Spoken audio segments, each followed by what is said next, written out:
பகலென்ன இரவென்ன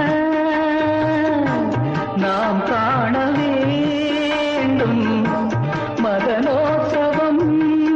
பகலென்ன இரவென்ன நாம் காண வேண்டும் மதனோற்சவம்.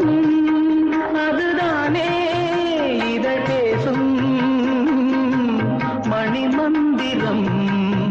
ஒரு பஞ்சணையில் இரு பைங்க